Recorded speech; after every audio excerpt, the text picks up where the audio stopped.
안녕하세요. 제가 이혼하고 혼자 아이를 키운 지도 4년이 넘어가네요.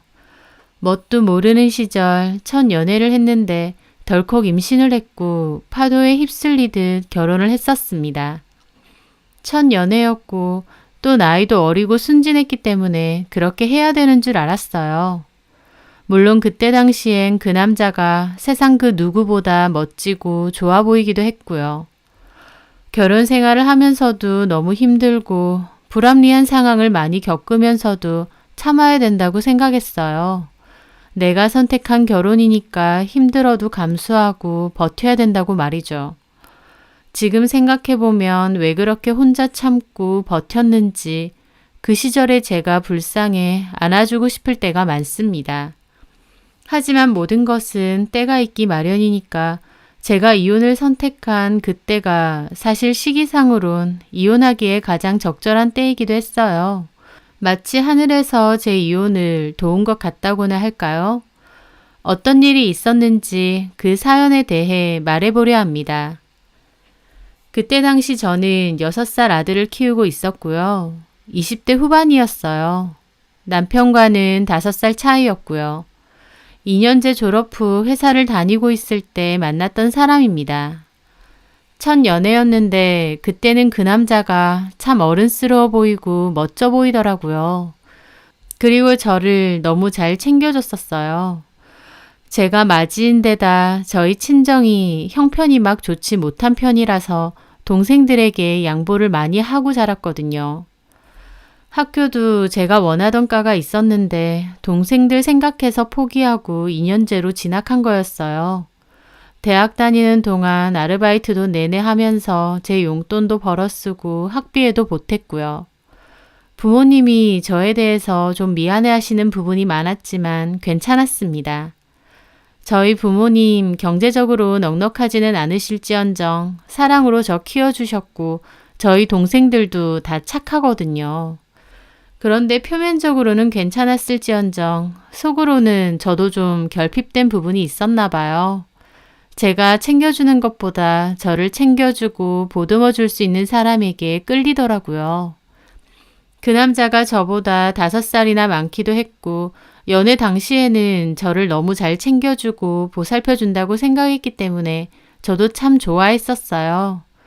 그렇게 만나던 와중에 저는 임신을 하게 됐어요. 그 남자는 그 김에 결혼을 하자고 했었고 결국 회사도 그만두고 번갯불에 콩 구워 먹듯 급하게 결혼을 했었습니다. 제가 임신을 했으니 양가 부모님 다 결혼 승낙은 하셨지만 사실 시부모님은 저를 별로 탐탁치 않아 하셨어요. 제가 그저 그런 작은 회사 다니는 것도 마음에 안 들어 하셨고 저희 친정집 형편이 그렇게 좋지 못한 것도 마음에 안 들어 하셨어요. 친정 부모님께 생활비를 드려야 되거나 제가 부모님을 봉양해야 되는 상황도 아닌데 그저 아들의 처가댁이 잘 살지 못한다는 이유로 마음에 안 들어 하셨죠. 정작 본인들도 그렇게 잘 사는 것도 아니면서요. 제가 임신을 해서 결혼을 하는 거다 보니 그럼 앞으로 회사도 못 다니는 거냐 하시며 못마땅해 하시더라고요. 네, 아무래도 이전에 다녔던 선배들도 다 임신 후에는 그만두셨거든요. 아휴, 요즘 회사들은 뭐 임신해도 휴가 쓰고 다시 다닌다던데. 저희 회사는 조금 작은 회사라 그런 부분이 좀 제대로 안 되어 있어요. 아휴, 그러면 우리 상철이만 결국 죽어라 돈 벌어야겠네. 요즘은 다 맞벌이 해야 된다던데. 저도 아이 조금 키우고 다시 일 찾아봐야죠. 그게 쉽겠니? 네가 무슨 전문직도 아니고 그렇다고 너 다녔던 그 회사가 대기업이라서 나중에 경력으로 쓸 수 있는 것도 아니잖아. 그래도 찾아보면 있을 거예요. 같이 벌어야죠. 아기 낳고 나선. 제 말에 남편도 거들더라고요. 그래 엄마. 아기 좀 키우고 어린이집 보내고 나서는 영미도 일 다시 구할 거야. 같이 벌어야 집도 사고 애도 키우지.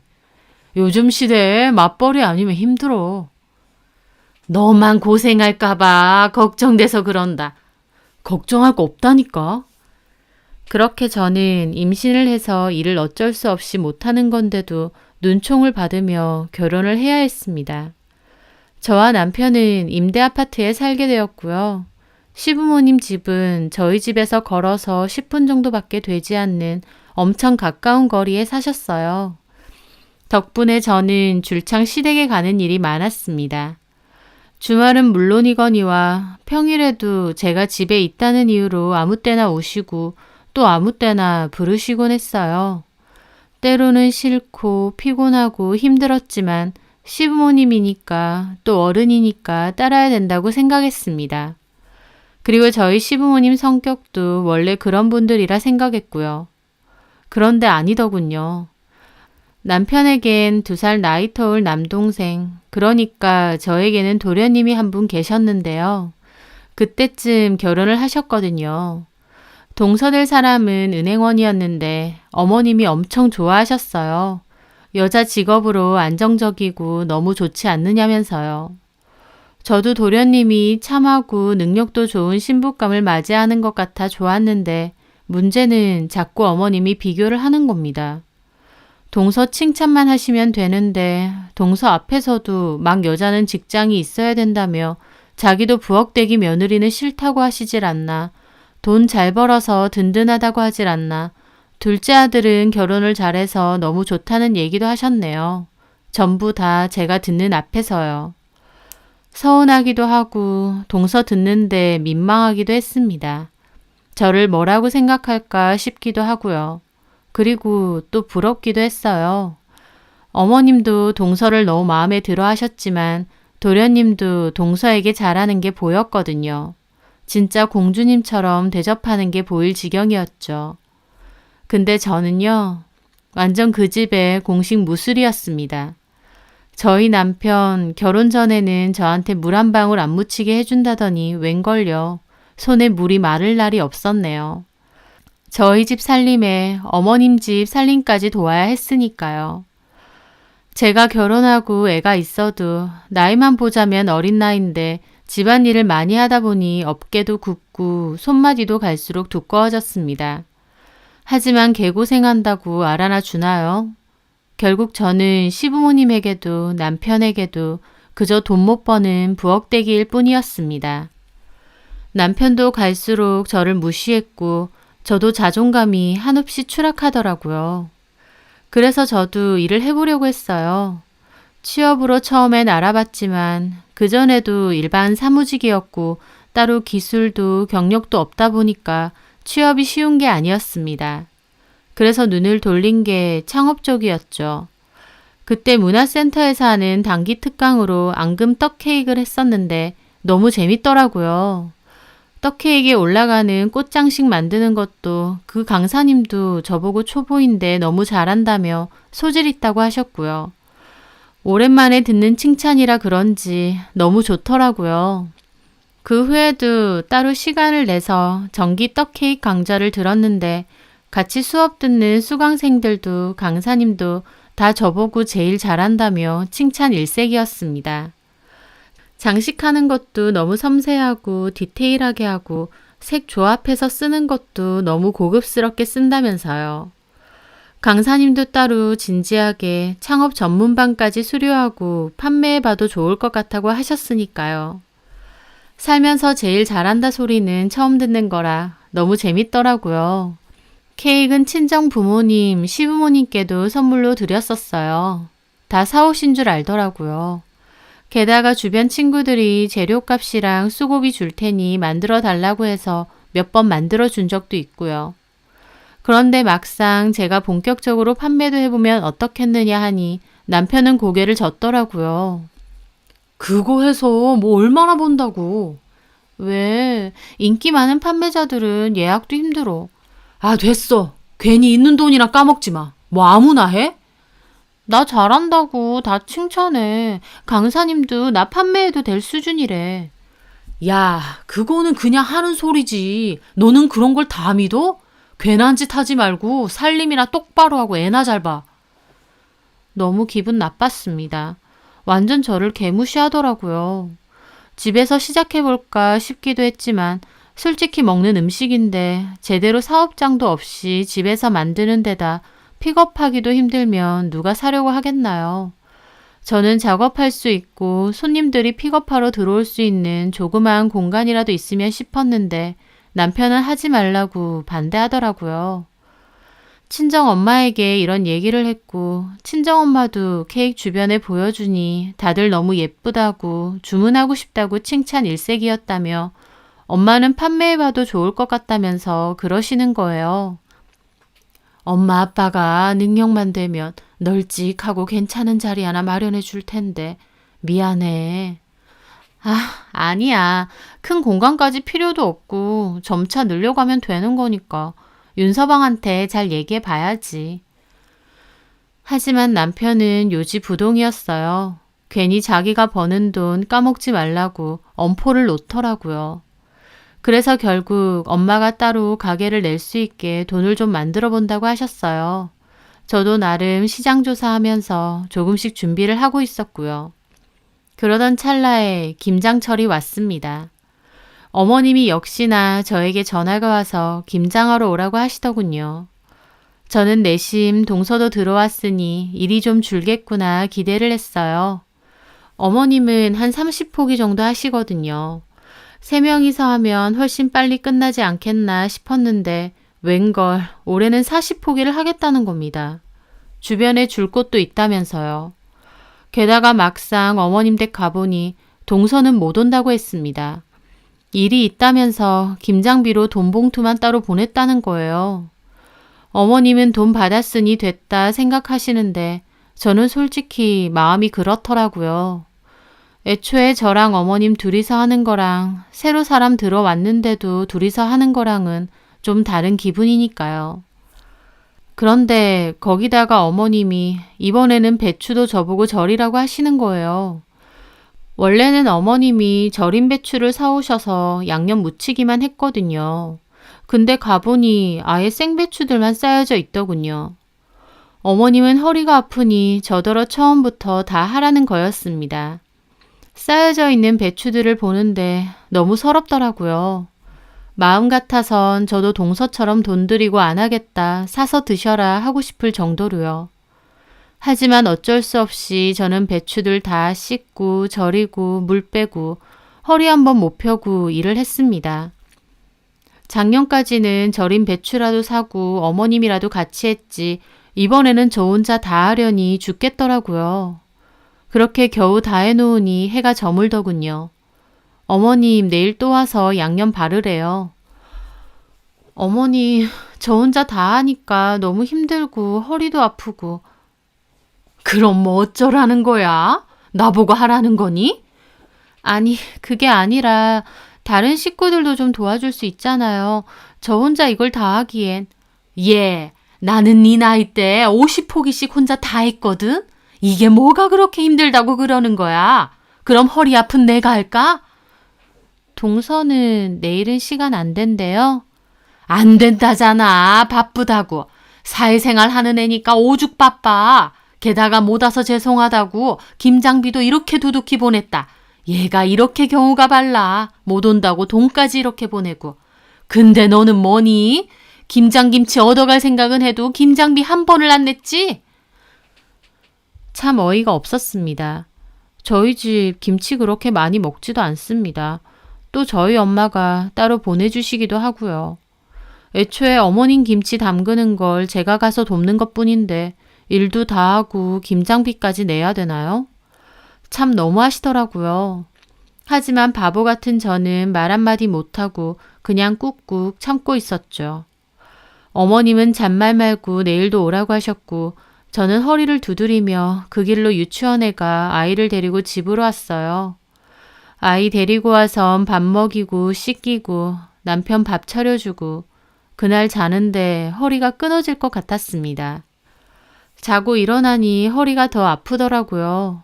제가 요령도 없이 물에 푹 절여진 배추들을 몇십 포기 옮기다 보니 허리가 완전 틀어진 것 같더라고요. 그렇게 허리에 파스 붙이고 시댁에 가는데 보쌈 해먹어야 되니 고기 사오라고 하시더군요. 저는 고기까지 양손에 들고 낑낑거리며 갔습니다. 그리고 양념을 만들고 바르기 시작하는데 어머님은 두어 포기하시더니 허리 안 좋다고 가버리시고 결국 저 혼자 다 했죠. 그런데 허리 아픈 것보다 마음이 너무 아프고 힘들었습니다. 나는 정말 이 집 부엌대기인가? 나는 왜 이런 취급을 받아야 되나? 차라리 나도 돈 벌고 어머님한테 돈 드리고 싶다. 라면서요. 이상하게 매년 하던 김장인데도 그때는 참 기분이 서글프고 서럽더라고요. 그렇게 혼자 훌쩍거리며 김장을 겨우 마쳤고 저녁에 고기까지 삶았습니다. 저는 허리도 못 펴고 입맛도 없어서 그러고 있는데 남편 퇴근하고 오니 어머님이 저보고 밥 차리라면서 남편에게 그러시더군요. 밖에서 일하고 오느라 너무 고생 많았다고. 그리고 집으로 오는데 허리랑 손목도 너무 아프고 마음도 안 좋고 그런데 남편이 그러더군요. 너 표정이 왜 그렇냐? 아까 내내. 내가 뭘? 무슨 똥 씹은 표정해가지고. 힘들어서. 야, 우리 엄마 김장 평생 하셨어. 유난 떨지 마. 그렇게 말하는 겁니다. 그 말 듣는데 진짜 눈물이 날 만큼 섭섭하더라고요.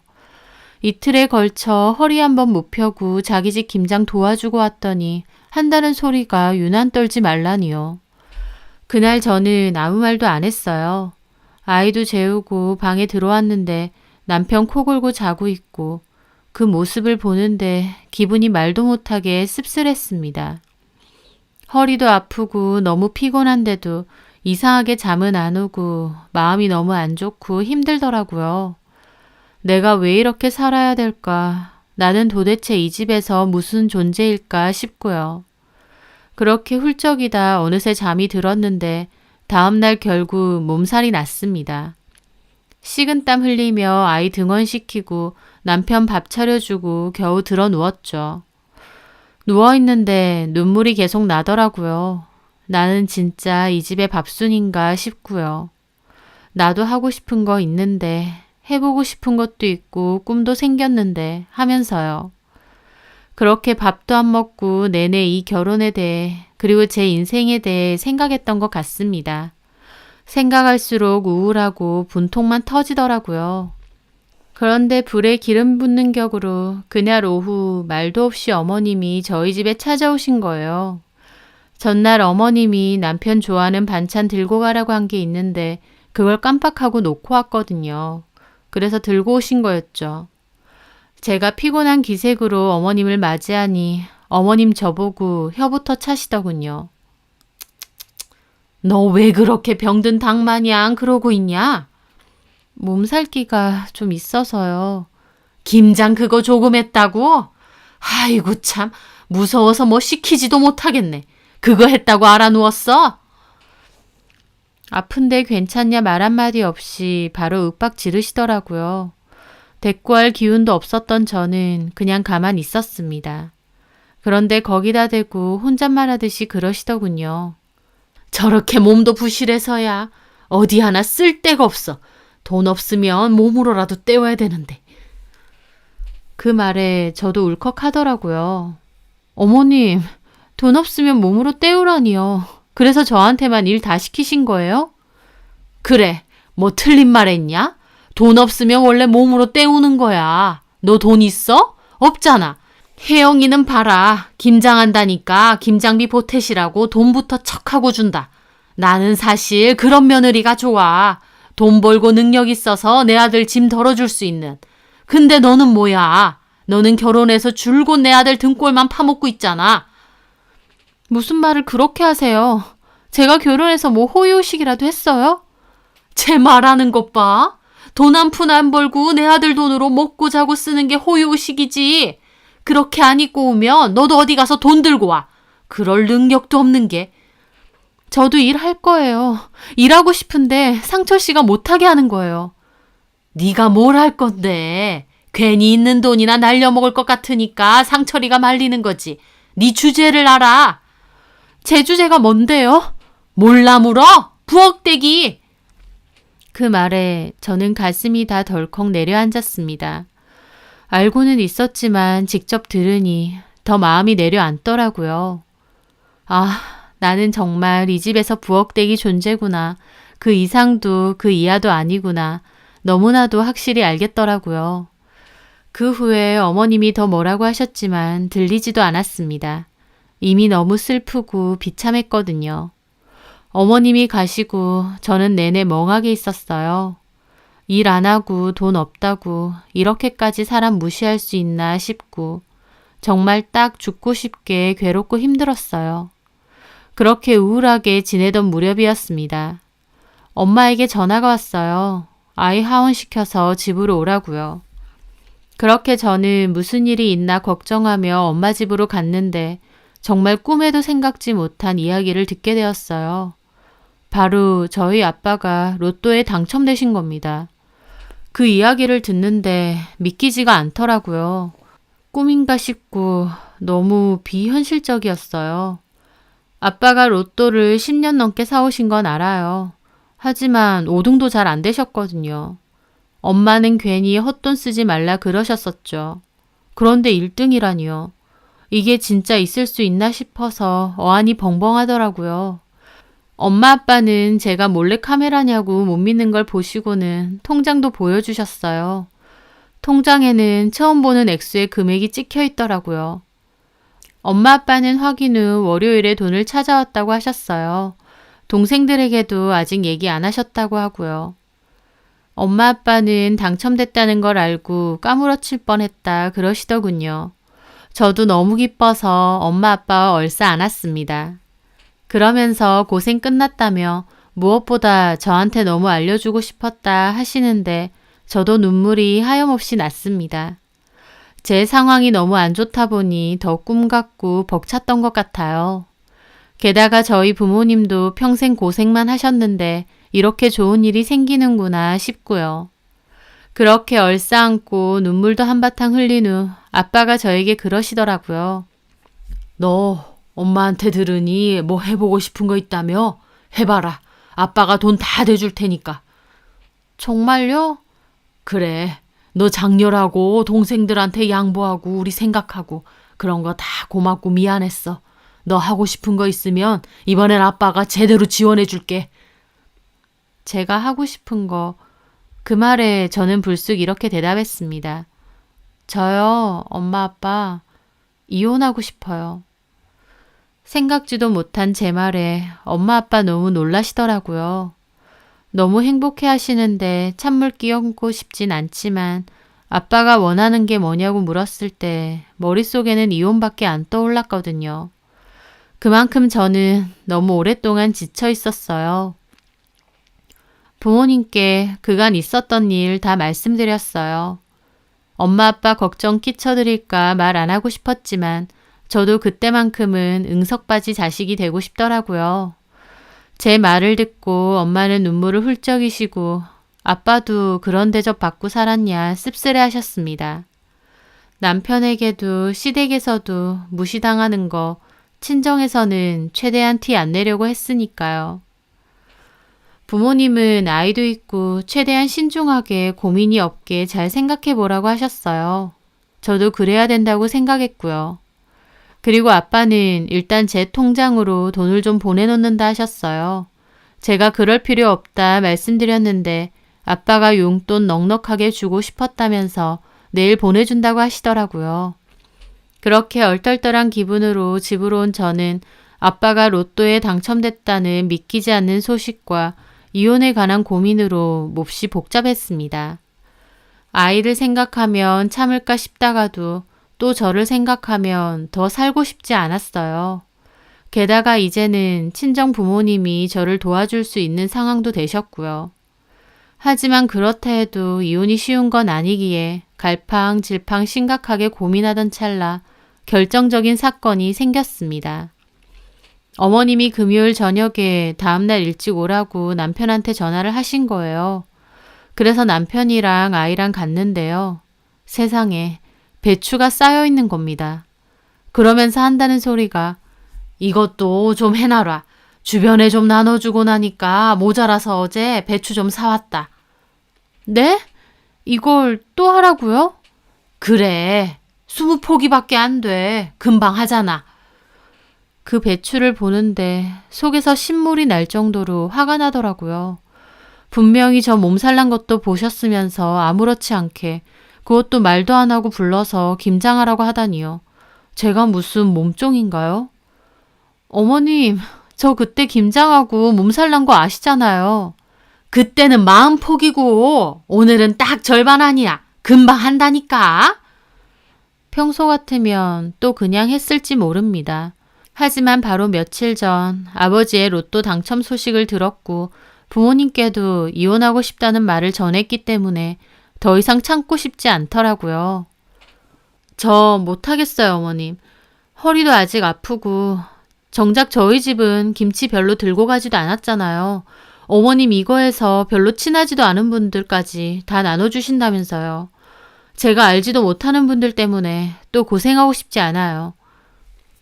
제가 그렇게 말하자 어머님은 못 들을 거라도 들은 양 입을 떡 벌리시더라고요. 그렇겠죠. 결혼 생활 동안 제가 그렇게 싫다고 한 적이 없으니까요. 남편도 몹시 놀랐습니다. 못해? 시어머니가 시키는데 못해? 네, 못하겠어요. 어머, 얘 봐.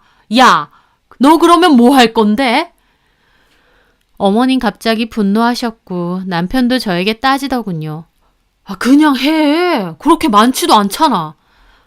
안 많으면 당신이 하면 되겠네.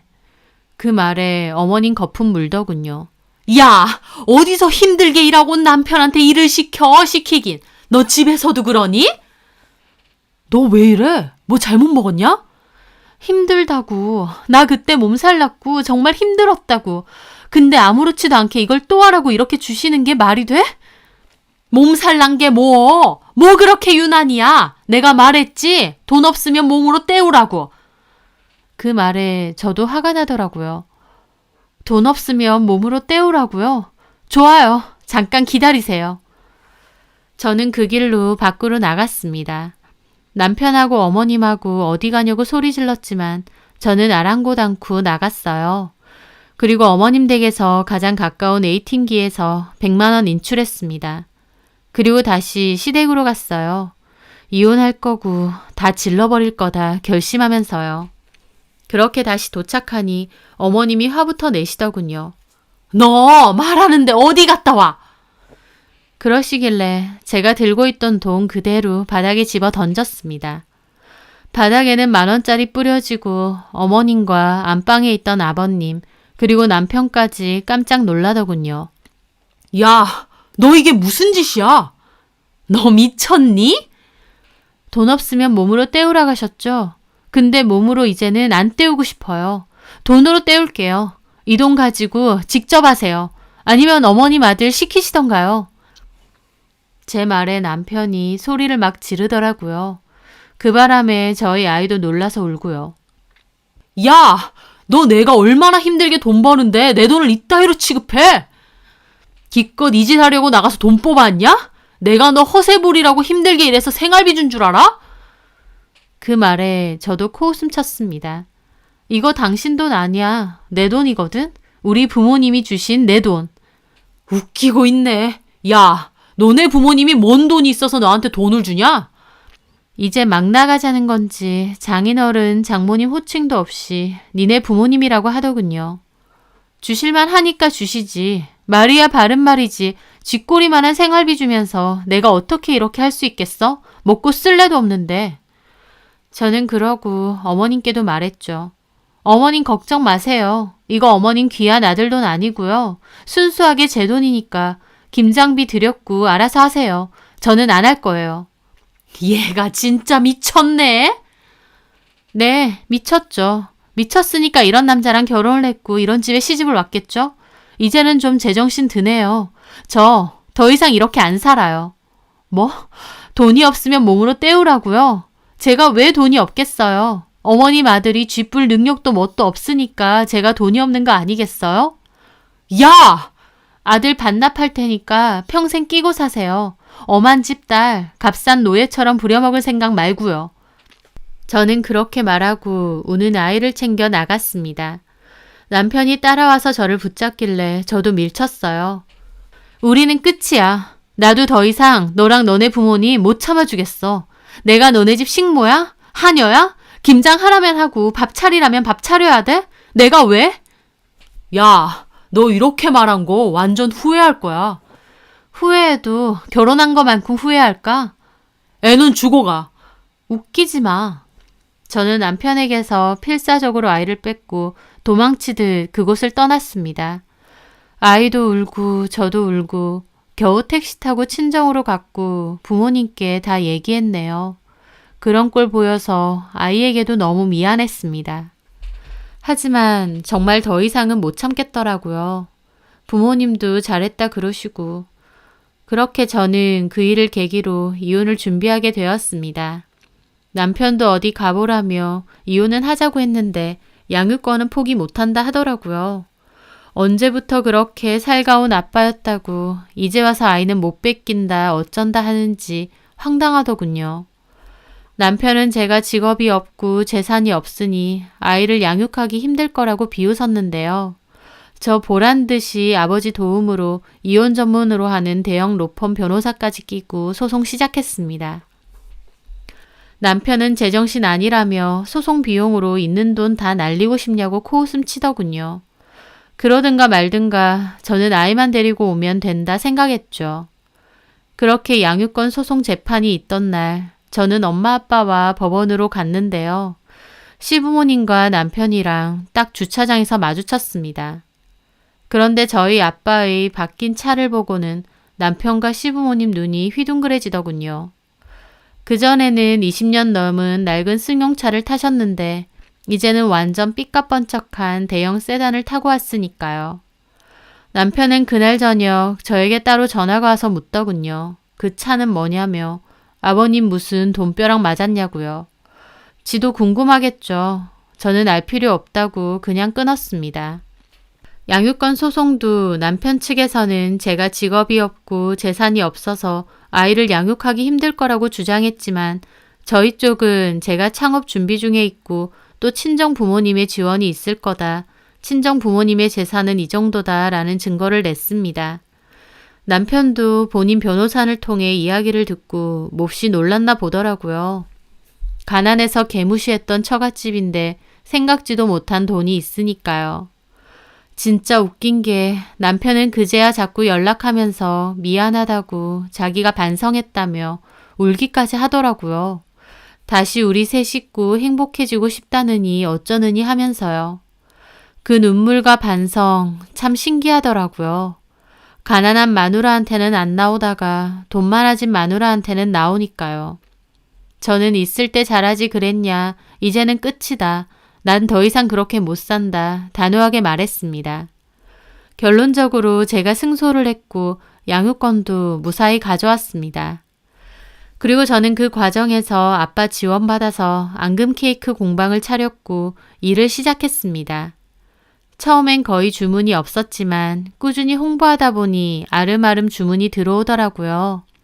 나중에는 입소문을 타서 그래도 나쁘지 않게 장사가 됐고 어버이날이나 스승의 날처럼 기념일 같은 날에는 눈코뜰 새 없이 바쁠 정도였습니다. 그렇게 제일 열심히 하면서 아이도 키우고 살고 있어요. 시간이 점차 지나고 나이도 먹어가면서 이제는 그때 그랬구나 하는 생각이 들 정도로 그때와 다른 사람처럼 씩씩하고 자신감 넘치게 살아가고 있습니다. 길 잘못 들었으면 그냥 툭툭 털고 다시 돌아 나오면 된다고 생각합니다. 어려울 것도 복잡할 것도 없는 것 같아요. 후회하고 자책만 하면서 보내기엔 인생이 너무 아까우니까요. 저도 길 잘못 들었길래 우여곡절 많았지만 그래도 다시 돌아 나왔고 지금 너무 씩씩하게 잘 지내고 있어서 그 선택 잘했다고 생각합니다. 자존감 바닥에 정말 비참하고 힘들었던 그때 마치 마법처럼 일어났던 돈벼락. 정말 너무 고맙고 귀중한 기회라고 생각하고 더 열심히 행복하게 잘 살려고 합니다. 제 사연 들어주셔서 감사합니다.